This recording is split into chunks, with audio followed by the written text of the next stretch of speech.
Hi అండి, welcome to Lahari kitchen.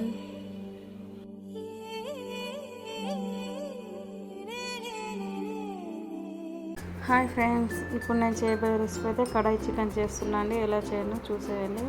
నేను ఇక్కడ 1/2 kg చికెన్ తీసుకున్నాను. శుభ్రంగా కడిగి పెట్టేసుకున్నాను.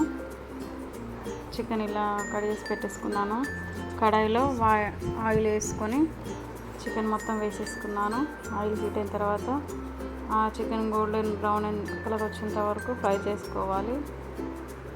చూడండి, చికెన్ మొత్తం బాగా ఫ్రై, ఇట్లా వాటర్ మొత్తం లేకుండా ఫ్రై చేసుకోవాలి. అందులోనే కొంచెం సాల్ట్ వేసుకుంటున్నాను. సాల్ట్ వేసుకున్న తర్వాత కొద్దిగంత పసుపు వేసుకుంటున్నాను. పసుపు, సాల్ట్, చికెన్ అవన్నీ బాగా ఆయిల్లో ఫ్రై అయ్యేంత వరకు ఫ్రై చేసుకోవాలి. గోల్డెన్ బ్రౌన్ కలర్ వచ్చేంత వరకు చికెన్ ముక్కలను మొత్తం ఫ్రై చేసుకోవాలి. కడాయి చికెన్ బాగుంటుంది, అందుకే చేశాను ఫ్రెండ్స్. తర్వాత కట్ చేసి పెట్టుకున్న కరివేపాకు, పచ్చిమిర్చి, 2 ఆనియన్స్ తీసుకున్నాను. సన్న కట్ చేసుకొని పెట్టుకున్న ఆనియన్స్ అవన్నీ వేసేసుకొని ఒకసారి బాగా కలిపేసుకోవాలి. ఆనియన్స్, పచ్చిమిర్చి, కరివేపాకు బాగా ఫ్రై అయ్యేలాగా ఆయిల్లోనే ఫ్రై చేసుకోవాలి. అవి ఫ్రై అయిన తర్వాత అందులోనే ఒక 2 స్పూన్స్ కారం వేసుకున్నాను. మసాలాలు ఎక్కువ ఏం యాడ్ చేయలేను నేను. కారం వేసుకొని ఒకసారి కలిపేసుకుంటున్నాను. ఇలా బాగా ఒకసారి కలిపేసుకున్న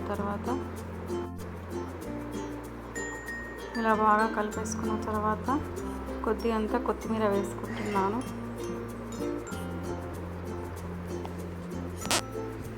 కొత్తిమీర వేసుకొని ఒకసారి బాగా కలిపేసుకోవాలి. గరం మసాలా కూడా వేసుకున్నాను. లైట్గా గరం మసాలా వేసుకొని కొత్తిమీర వేసుకొని ఒకసారి బాగా కలిపేసుకోవాలి. కలిపేసుకున్న తర్వాత నేను 1 గ్లాస్ వాటర్ వేసుకున్నాను. ఆ వాటర్ మొత్తము చికెను, మసాలా, కారము అవన్నీ ఉడికేలాగా మొత్తం వాటర్ మొత్తం ఎక్కిపోయేలాగా ఉడకనివ్వాలి. నేను ఒక చిన్న గ్లాస్ వాటర్ వేసుకున్నాను. చూడండి, మూత పెట్టేసుకొని ఉడకనివ్వాలి. ఆ వాటర్ మొత్తం ఎగిపోయేంత వరకు ఉడకనిచ్చేసుకోవాలి. తర్వాత లైట్గా ఒక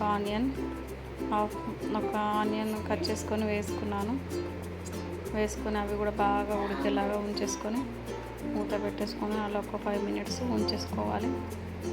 5 minutes తర్వాత బాగా ఫ్రై, ఇట్లా ఉడికేసిపోయింది. చికెన్ మొత్తం ఫ్రై అయిపోయింది. చూడండి, కడాయి చికెన్ ఫ్రై రెడీ అయిపోయింది. ఇది చపాతీలోకి, రైస్లోకి చాలా సూపర్ ఉంటుంది టేస్ట్.